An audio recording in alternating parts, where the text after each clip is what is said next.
नमस्कार दोस्तों। मैं कपिल एक बार फिर आपके सामने। दिवाली गुजर गई। इस बार खूब धूमधड़ाम हुई दिवाली पर। दिल्ली सरकार की गुहार पर सुप्रीम कोर्ट ने कह दिया कि चलो भाई, अब कोई आपकी सरकार तो है नहीं, सनातन की रक्षा करने वाली सरकार है, इसलिए दिल्ली में पटाखे जलाने की इजाजत दे ही दी जाए।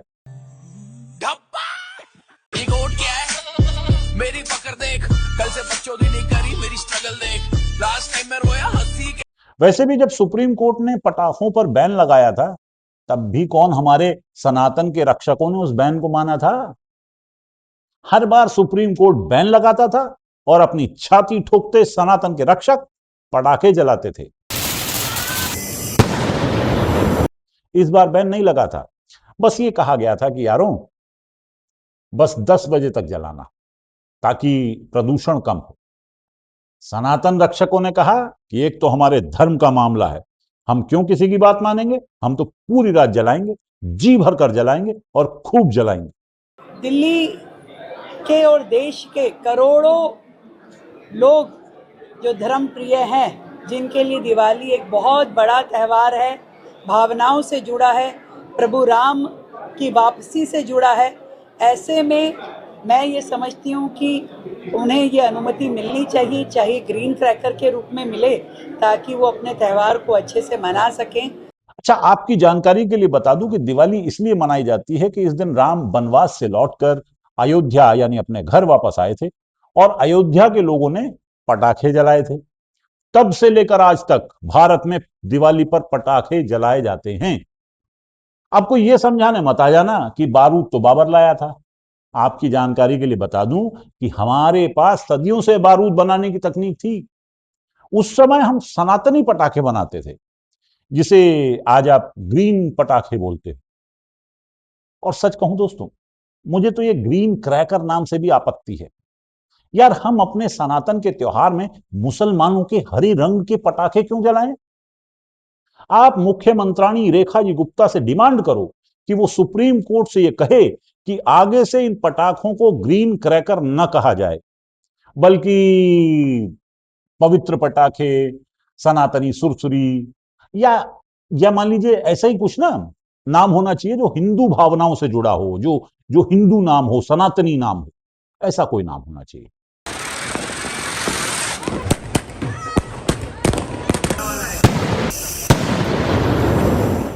मुझे पूछिए तो मैं सनातन रक्षकों के साथ। ये आज तक मुझे भी समझ नहीं आया दोस्तों कि ये प्रदूषण वाली बात सिर्फ दिवाली के पटाखों के समय क्यों याद आती है इनको। आप जरा सोच के देखिए, आज तक कभी ईद पर वो पटाखों पर बैन नहीं लगाया सुप्रीम कोर्ट ने। ना ही कभी अरविंद केजरीवाल ने कहा, ना कभी राहुल गांधी ने कहा कि ईद पर भी पटाखों पर बैन लगाया जाना चाहिए। इस बार सनातन रक्षकों को यह आंदोलन चलाना चाहिए कि हम ईद पर पटाखे नहीं चलने देंगे, नहीं चलने देंगे। अरे, सुप्रीम कोर्ट से कहिए कि इतना ही मान लीजिए पर्यावरण का, एनवायरमेंट का ख्याल है, तो कभी कभी ईद पर पटाखों पर बैन लगाकर दिखाए। अरे, मैं बता रहा हूं आपको, ये लगा ही नहीं सकते। ईद के पटाखों पर बैन नहीं लगाएंगे ये। दीपावली पर बहुत सावधानी रखें और ज्ञान ना पेलें। दूसरे मजहब के लोगों से हमारा यही है कि पटाखों पे अपना ज्ञान ना पेलें, क्योंकि हम आपके ना तो बकरीद पे ज्ञान पेलते हैं, ना हम आपके ताजिया पर ज्ञान पेलते हैं। तो आप होली दिवाली पर हमें ज्ञान ना पेलें। और यहाँ के जो अभिनेता हैं उनसे भी हम कहेंगे दीपावली में पटाखे कम जलाने चाहिए। ये बात सही है, प्रदूषण होता है, ये बात सही है, लेकिन ये बात केवल दीपावली पर अपना ज्ञान ना पेलें, ये हमारी प्रार्थना है। देखिए, सच पूछिए तो दिवाली का असली मजा दिए जलाने में, मिठाई बांटने में, नए कपड़े पहनने में नहीं है। यार, वो दिवाली का असली मजा तो होता ही पटाखे जलाने में ही। पटाखों के धुएं से वातावरण में जो हानिकारक मच्छर और माने जर्म्स होते हैं, वो मर जाते हैं और वातावरण जो होता है वो पवित्र हो जाता है। बल्कि आइंदा दिनों में हमें यह करना चाहिए कि हर त्योहार पर पटाखे जलाने चाहिए, हर त्योहार पर। दिवाली के दूसरे दिन जब सूरज धुंधला सा दिखता है, तो सच पूछिए कितना पवित्र वातावरण लगता है, मन खुश हो जाता है। पवित्रता की एक धुंधली सी चादर पूरे आसमान पर बिछ जाती है, जो अगले कई दिनों तक दिखाई देती रहती है। साल भर की जो गंदगी शरीर में जमा होती है आपके, वो इन 3-4 हफ्तों में गले के जरिए बलगम के रूप में बाहर निकल जाती है। आंखों से गंदा पानी निकल जाता है, छाती भरी भरी लगती है, पूरा बदन आपका एक तरह से दिवाली की खुशियां मनाता हुआ सा लगता है। भाई मैं तो इस बात का कायल हूं, सच बताऊं आपको, दिवाली पर पटाखे जरूर जलाने चाहिए। धर्म के लिए हम कोई भी दुख झेलने को तैयार। ये जो तुम अस्थमा और फेफड़ों की बीमारियों का डर दिखाते हो, ये दिखा किसे रहे हो तुम? हम हिंदू शेर हैं, हम इन छोटी मोटी बीमारियों से डरने वाले नहीं हैं। अरे हम मर भी जाएंगे ना तो भी हम पटाखे जलाएंगे। देखिए, पॉल्यूशन के स्तर पे आप सब ने डाटा देखे। पिछले जो सरकारों के दौरान दिवाली वाले दिन का जो डाटा था और अगले दिन का डाटा था, हमारे कार्यकाल में वो डाटा कम हुआ है, बढ़ा नहीं है, कतई नहीं बढ़ा है। तो आप ये कहें कि इस बार तो आप कह रहे जी पटाखों की परमिशन भी थी, बाकी चीजें भी थी, तो भी वो जो गैप है दिवाली से पहले का और दिवाली के बाद वाले दिन का, वो कम हुआ है। तो पॉल्यूशन उस दृष्टि से पहले से कम है। और अब जबकि ये राज खुल ही चुका है कि दिल्ली में प्रदूषण पटाखों की वजह से नहीं हुआ, ये हमें दिल्ली के एक बहुत ही प्रतिभाशाली मंत्री श्री मनजिंदर सिंह सिरसा ने बताया कि दरअसल दिल्ली में जो प्रदूषण हुआ है उसकी वजह यह है कि पंजाब के किसानों से जबरदस्ती पराली जलवाई गई, और पंजाब के किसानों जो पराली जलाई है उसकी वजह से दिल्ली में प्रदूषण हुआ है। ये देखिए तरनतारन की है, ये बठिंडा की है, और सब में एक चीज कॉमन है। सब में कॉमन क्या है? इन सब के मुंह बांध कर इनसे जलवाई जा रही है। किसान पराली नहीं जलाना चाहता, लेकिन किसानों को कहा गया, और ये सारा माहौल बनाने के लिए उनके बकायदा मुंह पे कपड़े बांधे गए, और देखिए कपड़े बांधकर इनसे मुंह से पराली जलवाई जा रही है, ताकि दिल्ली के अंदर इस पराली का असर हो और दिल्ली की सरकार को ये वो बता पाए। पंजाब के यही आम आदमी पार्टी अरविंद केजरीवाल मुख्यमंत्री के रूप में 10 साल तक रोता रहा और पंजाब के किसानों को गालियां निकालता रहा, कुछ काम नहीं किया।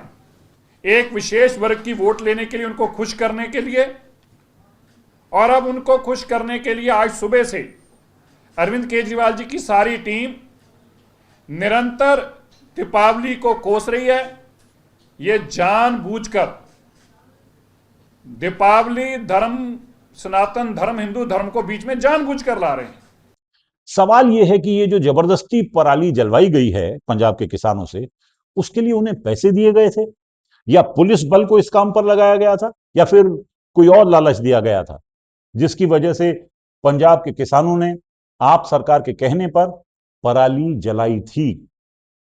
दोस्तों, हमें इस खुलासे के बाद इसकी तह तक जाना चाहिए, ताकि पता चल सके कि पंजाब के किसान किस हद तक हिंदुओं के त्योहारों को बदनाम करने के लिए काम कर सकते हैं। यह इसलिए भी जरूरी है दोस्तों, क्योंकि अगर इन्होंने इस साल यह काम किया है तो अगले साल भी यह काम कर सकते हैं। इसलिए हमें पता होना चाहिए कि किसानों के साथ किस किस्म की जबरदस्ती की गई थी। हमें यह भी पता होना चाहिए कि यह पराली जलाने वाला षड्यंत्र सिर्फ पंजाब के किसानों ने किया था, या उनके साथ हरियाणा के किसान भी शामिल थे। याद रखिए दोस्तों, जब तक इस सनातनी सरकार के खिलाफ पंजाब के किसानों ने मोर्चा लिया था, उसमें हरियाणा के किसान भी शामिल थे। इसलिए माननीय श्री मनजिंदर सिंह सिरसा की बातों को मानते हुए हमें इन सनातन विरोधी किसानों के खिलाफ कार्यवाही करनी होगी। हालांकि हरियाणा में सनातन की रक्षा वाली सरकार है, तो वहां किसानों के ऊपर सरकारी जबरदस्ती का मामला तो नहीं होगा, लेकिन क्या पता चलता है, ये कलयुग है यारों, यहां कुछ भी हो सकता है। हमें अत्यंत प्रतिभाशाली इन मंत्री जी की अध्यक्षता में एक जांच समिति बनानी चाहिए, जो ये पता लगाए कि किन किसानों के साथ पराली जलाने के लिए जबरदस्ती की गई थी, और उस जबरदस्ती में क्या क्या शामिल था। किसानों को जानबूझकर जो आप पराली जलाने का काम कर रहे हैं, आज के अखबारों में छपा है, हाईएस्ट पराली की जलाने की घटनाएं कल हुई। अगर आपने नोटिस लिया हो, मैं टीवी चैनल पे बोल रहा हूं, इसलिए सब ध्यान से सुन लें। और मेरी बात गलत है तो मुझे साबित करें, हाईएस्ट पराली जलाने की घटनाएं कल हुई हैं। क्या अरविंद केजरीवाल जी ये सहयोगी है कि मुंह पे कपड़े बांध के आप किसानों को कह रहे हैं, जानबूझकर किसान कह रहे हैं। एक ने वीडियो में कहा हम पराली नहीं जलाना चाहते, वीडियो है, मैं अपने ट्वीट करने जा रहा हूं अभी, एएनआई के पास वो वीडियो है, हम पराली नहीं जलाना चाहते, हमें मजबूर किया जा रहा है। कौन मजबूर कर रहा है जी पंजाब में किसानों को? केजरीवाल मजबूर कर रहा है, उनको डराया धमकाया जा रहा है कि आप आग लगाओ, पराली जलाओ, नहीं तो हम आप पे कार्रवाई करेंगे। याद रखिए दोस्तों, अभी कुछ ही दिन पहले सुप्रीम कोर्ट के एक माननीय जज साहब ने पराली जलाने वाले किसानों को जेल भेज देने की तजवीज की थी। इसे ध्यान में रखते हुए अब जो मंत्री जी का बयान आया है उसमें कुछ तो सच्चाई लगती है। मेरा मानना तो यह है कि दिवाली से कुछ दिन पहले इन किसानों को, पंजाब के सभी किसानों को जेल भेज दिया जाना चाहिए, ताकि दिल्ली में सनातन की रक्षा वाली सरकार और सनातन की रक्षा वाले लोग जी भरकर पटाखे जलाएं और प्रदूषण ना हो, ताकि दुनिया के सामने यह सच लाया जा सके कि देखो, प्रदूषण पटाखे जलाने से नहीं होता बल्कि पराली जलाने से होता है। इससे सुप्रीम कोर्ट का यह सुझाव भी अमल में लाया जा सकेगा कि पराली जलाने वाले किसानों को जेल भेजो। दूसरे, मंत्री जी की बात का यह सच कि प्रदूषण पटाखों से नहीं पराली जलाने से हुआ है लोगों के सामने आ जाएगा, दुनिया के सामने आ जाएगा। तीसरे, सनातन के ऊपर लगे आरोप भी खारिज हो जाएंगे। और चौथी और सबसे महत्वपूर्ण बात, पटाखों के ऊपर से सदा सदा के लिए बैन का खतरा हट जाएगा और सनातन के दुश्मन इन किसानों को एक सबक भी मिलेगा कि तुम हिंदुओं के त्योहारों पर ऐसा खटकर्म करोगे तो उसकी सजा तो तुम्हें जरूर मिलेगी, जरूर मिलेगी। मनजिंदर सिरसा जी की बुद्धि को 100 सलाम। दिवाली के दिनों में पटाखों के खिलाफ, प्रदूषण के खिलाफ अभियान चलाने वालों से मुझे बहुत खुंदक है यारों। ये आपने देखा होगा, ध्रुव राठी वीडियो बनाकर दिखा रहा है कि देखो मेरे यहां तो AQI जो है वो 7 है। ये है एक एयर क्वालिटी मॉनिटर और मेरे घर पर क्या है PM 2.5 की रीडिंग 7 माइक्रोग्राम पर मीटर की। अबे 7 है तो हम क्या करें? हम तो पटाखे जलाएंगे, चाहे AQI 2000 हो जाए हमारे यहां।